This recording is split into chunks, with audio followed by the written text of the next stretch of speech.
do people listen to Touch Road? Because it's a thing. All right. You know what I'm talking about. Sure. No idea what you're talking about. Here's more of The Thing on the Sports Hub. It is something that I am strangely fascinated with.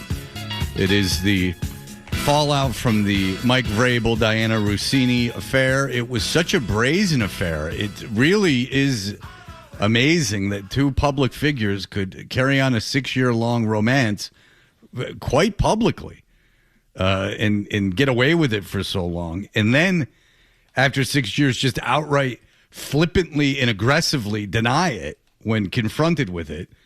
The audacity of the denial is really what's sticking with me. And the only thing that about the photos of the two of them coming out or the information of the length of the affair that I find interesting is just you got caught. Again, I've made this parallel many times, but I will do so again. Tiger Woods pulled over a lot. He's probably effed up, right? But he's Tiger Woods. No one got hurt. You try to get out of the ticket. Try not to get arrested. I understand that. You flip a car at 2 o'clock in the afternoon on a Tuesday, it's over. You're caught. You don't go, I was just on the phone with the president. No. The police have to arrest you. You flipped the car at 2 o'clock in the afternoon. In good conscience, you should know that you should be arrested, right? It's finally over. You're very lucky that you didn't kill anybody and you didn't kill yourself. You've already broken 400 bones in these crashes. There is a time you just have to throw your hands up and go, I accept the fates. Whatever is happening, it is out of my control at this moment. And I wonder, you know what? I never thought about this. I wonder if he called the president because he knew he might be in a spot of trouble. Because I would just assume they had a scheduled call at that time and he didn't want to miss it. Do you think maybe he placed the call after the accident? Or maybe he was just saying he knows the president as if that was going to dissuade them from when your car's on its side in a lawn. It's like it's so obvious. Oh, are you? Are you on the phone with the president? Yeah, like, what do you want me to do, dude? Like, your SUV is overturned on Mabel's yard. She's out gardening, and she's got a car rolled over on it. What do you want me to do? Yeah, I'll just let you walk. Sure. And you got perks in your pocket. Like, come on, man. And, like, even if you're Tiger Woods, you should even want to get, like, wouldn't that be, like, a little, like, freeing? All right, now it's over. Now I can't deny it anymore, even to myself. Just for a moment, just the release of, okay, I'm going to get arrested. I've been worried about this day for 20 years. It's finally happened. It can't be as bad as I possibly imagined. And I'll just go to Europe and they'll pump me full of some weird psychedelic and I'll be on my way. But there you go. It's just when they got caught in Arizona, they should have just gone like, okay. Part of it's got to be kind of like a release, right? Like they've probably worried about getting caught so often that when you're finally caught, wouldn't you just throw your hands up and kind of surrender at that point? Like, okay. They caught us. And then you call her and you go, Diana, look. Never retreat, never surrender. No, you got to. You have to. No. Believe me, I know. Believe me. Galaxy Quest, you'll understand. This couldn't have gone much worse. I'm gonna be in the camp of they've made a bit of a misstep. If anything, not saying something wouldn't have made this any worse. They couldn't have done anything less strategically sound. It's almost like the fates going, you took this garbage team to a Super Bowl. Now, all that strategy that you somehow got away with that schedule is now going to come out and you're going to make such a horrible misstep with this affair thing. Like the two minds, they should have just, I would have called her. I would have gone, all right, look, we got caught. Okay. How are we going to handle this personally? And then let's figure out how we're going to, we're not saying anything. Let's figure out how you and me want to handle this. Yeah. Do we want to leave our spouses? Do we want to be together? Do you want to stay with your husband? Do I want to leave my wife? Let's talk about this and not say anything to anyone else. And then we'll deal with our families and we'll grow it from there. But a photo came out that strangely made all of us sad. The legitimate emotion of sadness. And that is on Mother's Day. Diana Rossini is holding one of her children and her husband's kissing her. Now, that photo was taken is a little disturbing. That they have people just out at Rossini's house taking photos and waiting for someone to come out of the house. I mean, she was no celebrity. The income to paparazzi ratio is well off the charts. This is Haktua levels of press fame. Yeah. Who are we scouting, her or him? Either one.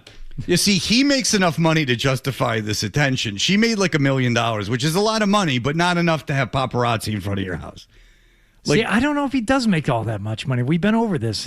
I'd say anything over $3 million in a public-facing role. If you have a 6-year affair, you're kind of buying into this is the trade-off I've made. It doesn't matter, Fred, but I don't know.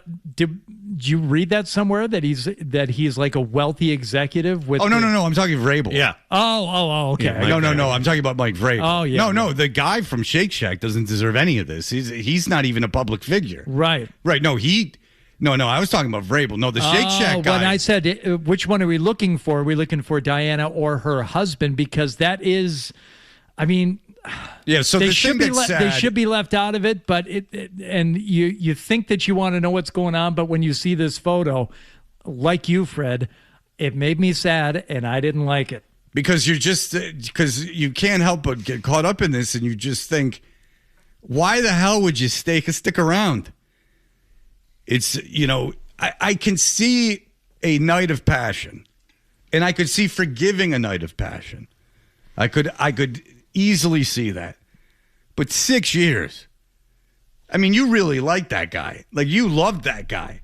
And you knew all the time what you were doing and how this would affect me if I found out. Unless there's an agreement. But that would be even in the world, I believe, of open marriages, that would be a very shaky agreement. Because I would have to imagine, if you're in an open marriage, there has to be a very disciplined emotional barrier between you and the person that you're having sex with. But I would also think like part of that initial agreement goes along the lines of do whatever you want, just don't embarrass me. Right, but then don't have sex with famous people for 6 years. That would be an easy fix. Like, go bang the mailman. You don't have to go have sex with the coach of the New England Patriots. There's 32 guys you basically can't have sex with. And this is one of them. And you can't do it for 6 years. But anyway, that happened, which is there's a picture, and it's just sad. Same thing if Vrabel was kissing his wife. You feel sorry for his wife. But those pictures aren't coming out.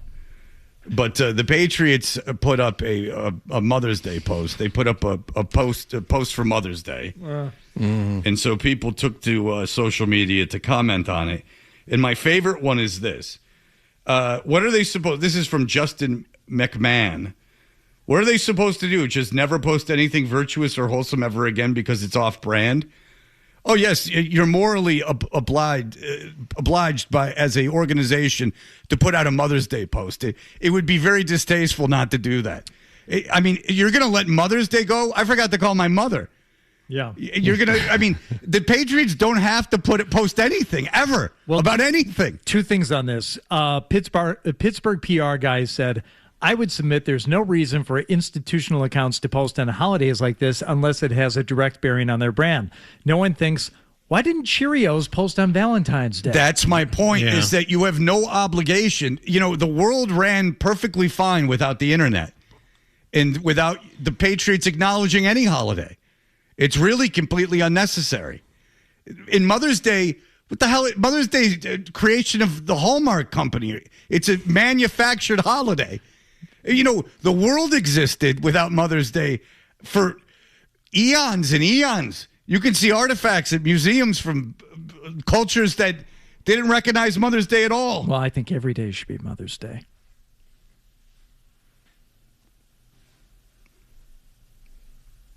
Swinging and a miss.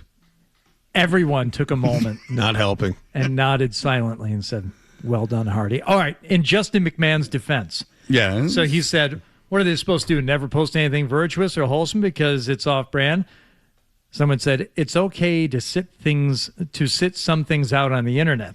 Justin replied, just because their entire brand has become cheating and debauchery doesn't mean I don't want to be wished a happy Mother's Day on Twitter. Well done, Justin. Now, I don't know if he meant it the first time or not, but that was a pretty good way to get himself back into the good graces of the commenter. So we have post on post crime. Is that what we're doing? No, he's either coming off his original stance or he never meant it to begin with. I mean, do you think that do the exercise? Just because their entire brand is about cheating and debauchery doesn't mean I don't want to be wished a happy Mother's Day on Twitter. Come on. Is there a person in the world, think about it, in the entire world, that if the Patriots didn't put out a Mother's Day post would have noticed? No. So that's what you have to think if you're the Patriots. And that's what you have to think about social media in general. There is no consequence of you not putting something up on social media. None. Which lends itself to the theory in the comments that whoever runs the social media knew quite well that when they posted this, they were going to get quite a bit of engagement on it, given the current circumstances. So kudos to them. I would argue that it was a mindless, just button-pushing, almost, if not robotic, AI-esque, human, just, it's Mother's Day, here we go. I don't think any thought is put into it. I think no thought is put into anything on social media. It's all just pablum and garbage that I consume as much as anyone else, but certainly completely unnecessary. I mean, hurry up. Where's our IT department? Or where's our social department? We need to get this Mother's Day post up or the world's going to end. After all, we play football 17 times a year. That's, like 100 hours of entertainment right there that we give people a year. Please put up a Mother's Day post in the off season. You could put it. How about don't have an Instagram account at all and see what happens to the franchise? We're in tatters. It's worth nothing. It could be you could have it for a prayer. Bigger than the internet. Stay off the internet. Got to put a Mother's Day post up. They knew what they were. That gives them so much credit that they knew what they were doing and that they would get backlash. My ass. They didn't think anything. It's like everything else. There was no thought put into it. Just like it. And then you put it up and then you just expect people to go like, oh, that's very nice. I love the Patriots. Thank you. Thank you, anonymous corporation, for wishing me a holiday. That means a lot to me. Your faceless brand putting up some post about a holiday that recognizes me, not specifically. That's like when those ladies at the wedding, John, said that they won a Oscar because or a Emmy because the Emmys gave out an award to like vloggers. Yeah, and they went on a group chat and said that they won a Emmy. The tapping on the glass women for my cousin's wedding. That got mad at me. Yeah, that was a good bit. That was right at the beginning. That was a whole pain in the ass of my life. Yeah, but it made for some good radio. Yeah, you got to turn lemons into lemonade sometimes, my friend. You take Ambi and you film yourself. You do the show the next day with your shirt off. You got to make lemonade out of lemons. But the time that but then when that's up, it's up, and then you got to put your hands up. You got to take culpability. You got to say, I give up. We all have to do it at some point. It's over. You got caught. We all do something we're not proud of. It doesn't have to be adultery. It doesn't have to be anything bad. It can be something that only causes you inner turmoil. But at a certain point, if you're caught, you're caught. So relief from Mike Vrabel, just a little bit. I would think that if you're carrying on a clandestine affair for 6 years and you don't want anyone to figure it out, that you've spent a lot of time worrying about it. Right? Yes. Like the damage that this could do. A lot of hoops you have to jump through to keep that. And there's no doubt that's thrilling and part of the thrill. And I would imagine that it's very exciting and incredibly exciting and a lot of dopamine and serotonin being released. It's almost like drug-like, I would imagine. And the more bold the kind of being out there, the more exciting the whole operation is. And I get that. And I get how that could be confused with love. Right? Like every time I see you, it's so exciting. that we must be in love. And then the minute you get caught going, oh, no, I don't love this person at all. I don't like the way this is making me feel. Mm-hmm. This is all bad now. That's why they're not together, right? That's why they both haven't decided to just go, we're leaving our respected marriages and getting married. Like the two people from Good Morning America that got caught. Mm-hmm. And I got the husband wrong. It was the loser from Melrose Place, his wife. Andrew Shue. And you know Andrew Shue got the two ex-spouses got together too? No, they didn't. They did. Absolutely. Did? Swear to God. Married? I think they did get married. So the two people from Good Morning America had affairs. And they were very public, and they got fired from Good Morning America. And at least for a while, I think they might have gotten married. Andrew Shue and the woman that was cheated on got together, and I think they might have gotten married. As of early 2026, Andrew Shue is not officially remarried, but he is in a serious long-term relationship with Marilee Feibig, the couple who began dating in late 2023 following their respective divorces from A.B. Robach and DJ Holmes, moved in together and have discussed marriage. Yeah. Well, it's just now they're just wife swapping. Right. Wow. But that's sort of what a logical conclusion would be, correct? Like you get caught cheating and there's one of two paths. One, you marry the person you've had the long-term affair with, or you move in with them. Or two, you get divorced and start over. I don't see a third option. This couple should go on a double date. If it was healthy enough and they really loved the other person, then they should be able to go on a double date. It's a great story. If you're over the relationship, you're over the relationship. If Andrew Shue's that into this woman, then he shouldn't give a rat's ass what his ex-wife did. Mm-hmm. That's the thing is if you get divorced and you got divorced, you should be able to have a good relationship. Both people, because you got divorced. You made the decision to get divorced. Once that's over, then who cares? Now you're dealing with each other at a different level. You're not in that relationship, Dr. Steve Brule. Anyway. A lot of people in the comments section want to know what the Patriots are going to post on Father's Day. It could be equally good comments. I don't have to say anything. Yeah, that's right. You don't have to say anything. You shouldn't say anything. People vary in terms of Adam put some of the pictures that people have fashioned in honor of the post for Mother's Day. A lot of fetishizing the Rossini pregnancy. Oh, a lot of that. The Pat's Patriot. The Pat Patriot. Is Rossini pregnant hiking the ball to Mike Vrabel. Yeah. Yes. And, he's positioned behind her. Yes. And so, but in all the photos, she's pregnant. Yeah. Like they do the Titanic thing and she's pregnant. It's like a fetishizing or whatever the term. Fetishization? No, fetishizing, but I'm just not saying it right. Do you have that one for pregnant women? No. Lactating lasses, as they used to say in the Jugs magazine that I had. Never got that one. No, neither did I. Never got on board with that one. But I had a magazine that featured a pictorial of that, and that was one of like the two magazines I had growing up. Oh. It was an old Jugs magazine. Yeah. And they had something with lactating lasses, they called it. Yeah, sure. Jackpot. I don't even think I ever used that, to be honest with you. Oh. No, I don't like that at all. Oh. Even when my wife at the time was pregnant, I was, at a certain point, no, I didn't like that. Whew. But there you go. So good on the Patriots for mindlessly putting things on social media. Maybe we'll get together one day and agree just to take social media down. Maybe that's the next step. All right. But I'm on it. I'm on it as much as anyone. I'm no better than anyone else, believe me. All right. We'll be back in just a moment. You know, I got an idea for a bit. The email bit. We should do the email bit. It's a great idea. Let's do the email bit. If you want to email us, go to 985thesportshub.com and find our email addresses. You can find our new Thuppets video. The puppet videos of the show that Hardy puts together. This one in a mocking of me, which I don't care for.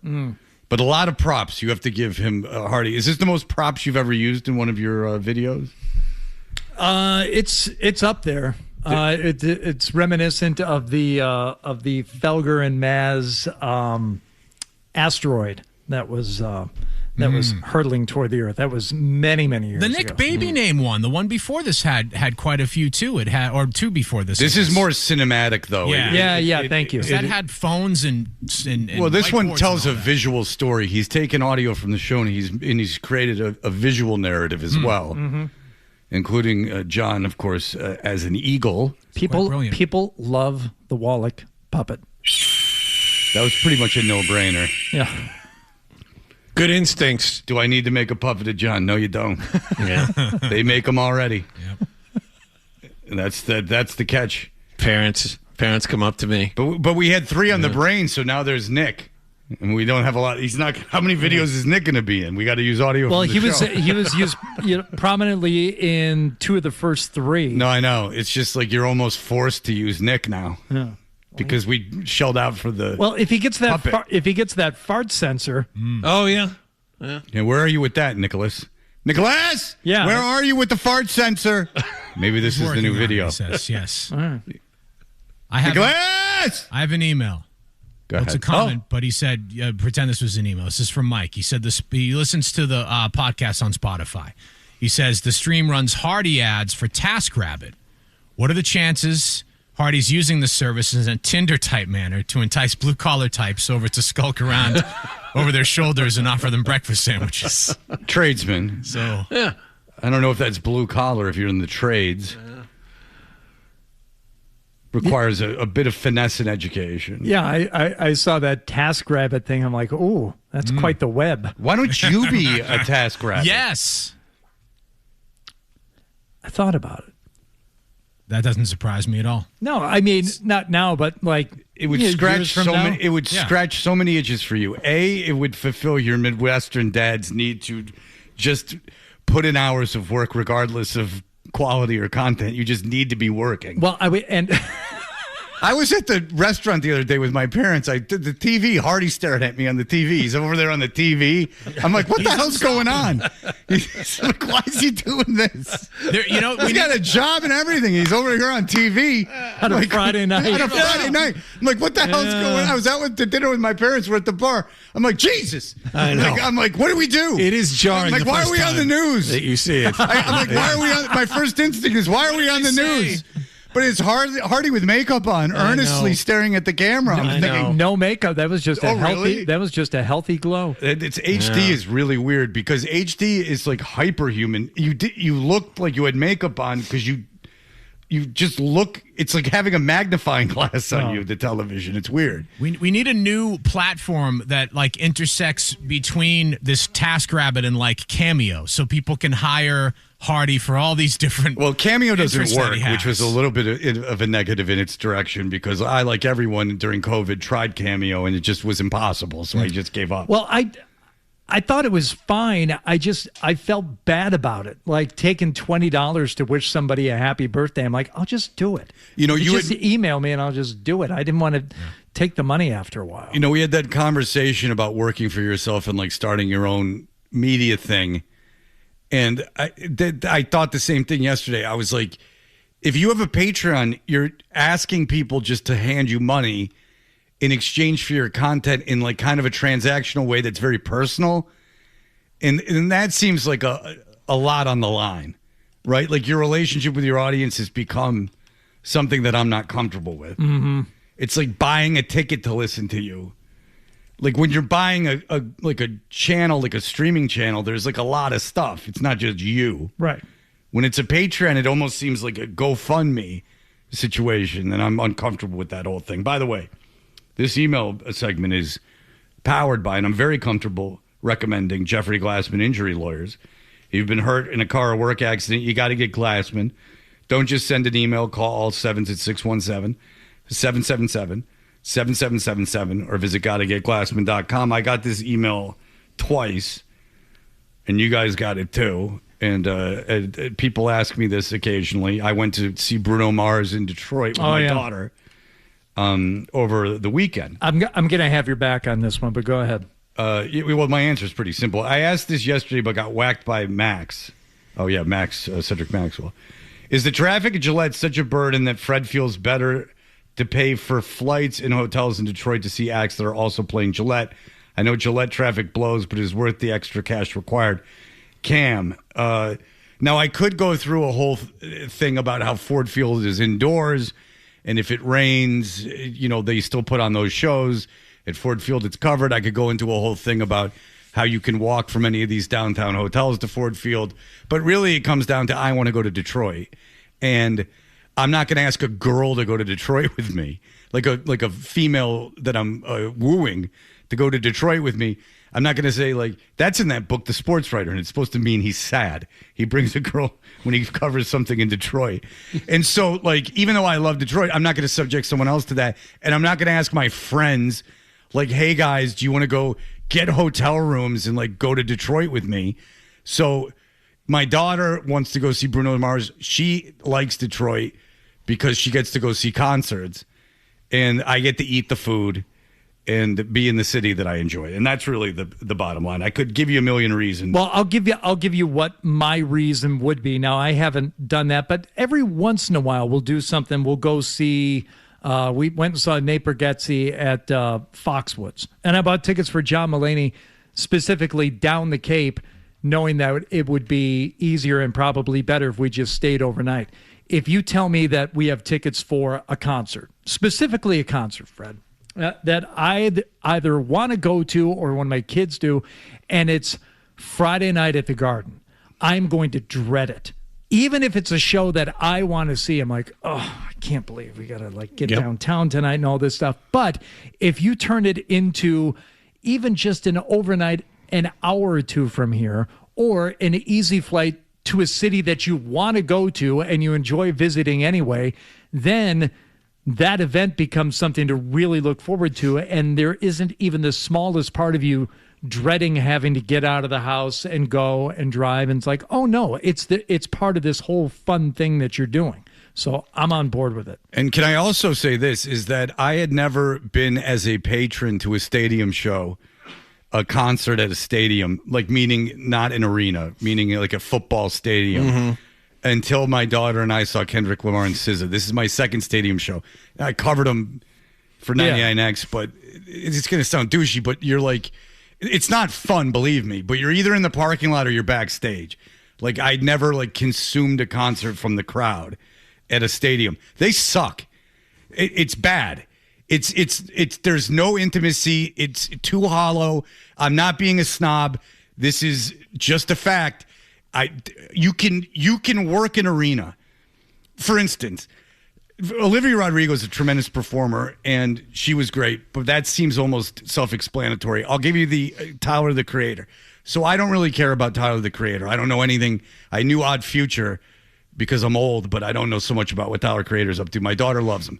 I took her to see him at the Garden. So he has a stage, and the stage had a attachment to it where he could get in the middle of the arena.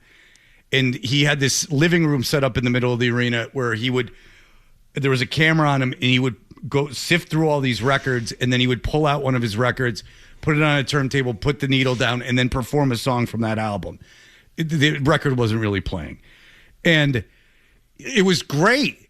It was like, wow, you figured out how to work this arena. It feels very intimate. I feel like I'm in the same room as you. Does that make sense? Mm-hmm. Yes. Impossible at a stadium. Bruno Mars is no doubt a tremendous performer, but how the hell would I know? Paid $320 a ticket. Because if I'm with my daughter, she's 5'5", they had seated, floor seating, and you're 5 rows back. She ain't seeing anything. And then, so we're on the side. I'm pretty close to the stage, but not close enough to see that little guy running around. It's just, you're watching a screen. There has to be a level of intimacy in a live art. There has to be, or it's completely lost.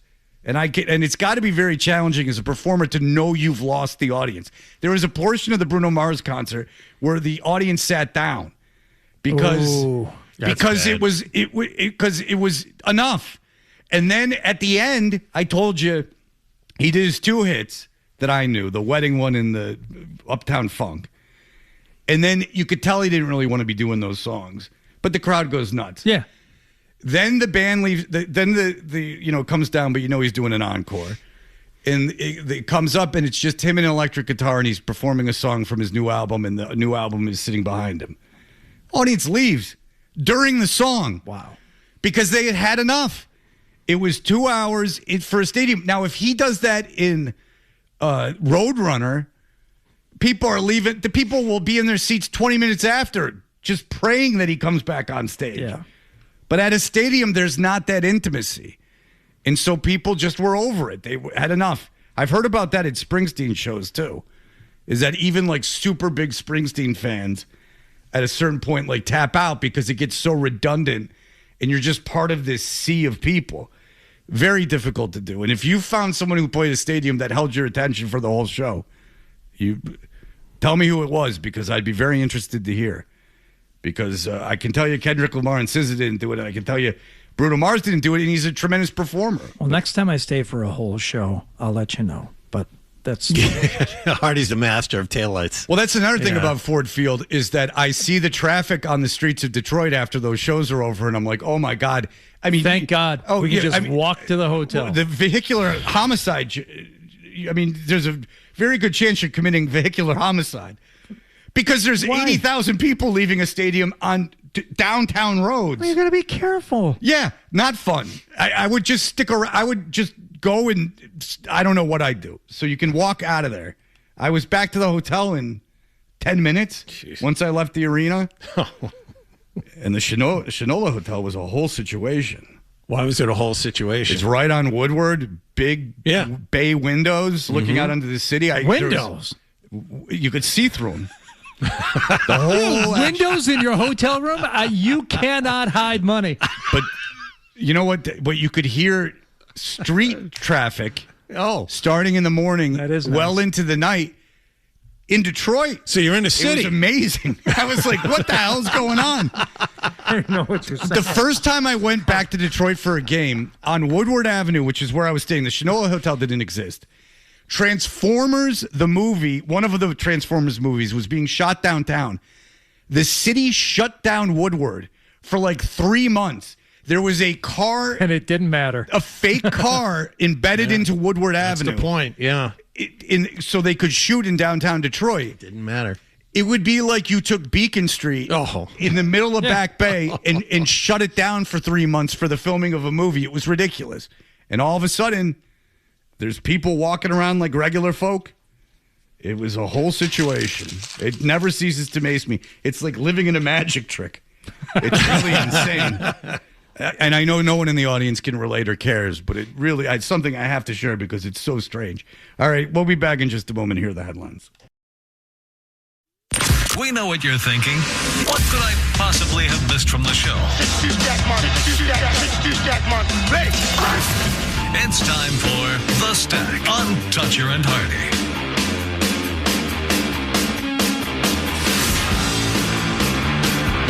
Hey, we are Toucher and Hardy. And Hardy, how would you like to end the show today, my friend? With good news for John, 4 new live-action TV shows are in the works over at Peacock. Because, according to The Star, for the last decade, we have realized that the fans have wanted more. They've wanted us to expand the legacy characters, their stories. Talking about the characters and the stories behind the people that have given us Fast and Furious. It's going to be a TV show, Johnny. Oh, boy. I can't wait. No, Those last 2 movies were so good. I saw the first Fast and Furious, and I got to say, I can only imagine what they've gone on to achieve since that one. I tapped out at 8. Apparently, they go to space after this. They bring in the guy. Who played Aquaman as Dom's. No, they do go to space. It became very self-effacing. They do. They go to space, and like I think very 9. self-aware. Yeah, it was like AI turning on itself. Is it like a Sharknado thing where it's like totally goofy? Look, I saw the first Fast and the Furious. I do call into question their model of enterprise, stealing heavy electronics off the back of trucks to sell at a great discount. I would have to imagine it's very hard to unload 1 million DVD players, and they're taking a really big chance to turn a very little profit. Right. I mean, what do you get, 10 grand out of it? It's all about the rush. It's the rush. But they're splitting. Let's say 12 grand. They're splitting 12 grand five ways. Yeah. I mean, you're willing to risk your life for $3,000. Look, man, I mean, there's easy. Just deal heroin. They live their lives. There should have been a guy that popped up with just a bag of heroin and said, "Why don't we just do this? Yeah, we could sell this. Fits your sock. No one risks dying. And plus, once you sell a DVD player, no one wants the DVD player again. You got your DVD player. Have it go from this, like glitzy action film to Train Spotting. Exactly. And they get high on their own supply and things like that. But they're pulling over semis, which is a whole venture. Then they open up the semi, and then they have to unload all the goods, which is a whole laborious process. Then they have to take them to who knows where, and then they have to fence them. Like the whole, like for the very first scene, you're like, why are they doing this? This is just so much work. If you're going to do crime, just rob a bank, mug old ladies. What are you pulling over a electronics truck for? I mean, you're pulling guns on people. You might as well just rob people on the street. I, for one, don't want you to mug old ladies. Fred does. I just want to... Unless as an alternative to really dangerous stunt driving. Unless they took your bread from the bakery. And briefly here, there is a certain SUV that is going up for auction on Thursday, and that would be the one that belonged to Karen Reed. The 2021 Lexus LX 570 will be auctioned on Thursday. And it's going to happen in Woburn. Oh, up in your neck of the woods there, 12. People are saying now these cars retail with a lot more miles at over $60,000. I have no idea that a 2021 Lexus SUV is worth that much. This one only has 12,000 miles on it. People are thinking it could go for just a standard price. As somebody said, it's just a used Lexus with a bad Carfax and worse karma. But didn't she have some anal stuff going on, like the problem? So you just buying it for the seats. Others are saying Hardy lives in Canton, where the Karen Reed trial, all of the people were from. It could fetch a premium. He was mentioned in the trial in the transcript. He was. That's right. Don't forget, you're part of history, big guy. It up. What? But there was a thing that someone was texting another guy about like anal leakage or something. I'm not making that up, right? Yeah, but that's not where I was mentioned. I was not mentioned as No. You were mentioned when they were talking about drinking too much. Actually, if you ever worried about advertising on this station, yeah, that's right. The advertising, Hardy's endorsements are effective enough that he was used as kind of just like a point in a conversation. That's right. That's brand establishment, my friend. We should have used that. Sales, put together a one sheet using the Karen Reed. Yeah, use the clip of them reading the text messages where my name gets mentioned. That's great. All right. There are people that were super into that trial. I was not one of them. Have a good time, boys. I also received an alert here that traffic patterns around UMass Amherst will be bad starting tomorrow as the kids move out and they get closer to commencement. So that's where I will be tomorrow. I'm sure just loading up the things that my daughter has already packed. She'll probably be waiting for me on the curb with that the room all locked up and done for the summer. Nothing to do other than throw the stuff in the back and say, "Let's go, sweetie." Yep. Yeah, well, Danny Roach will be in for Hardy tomorrow. Hardy will be back on Thursday. That will do it for us today. Bye.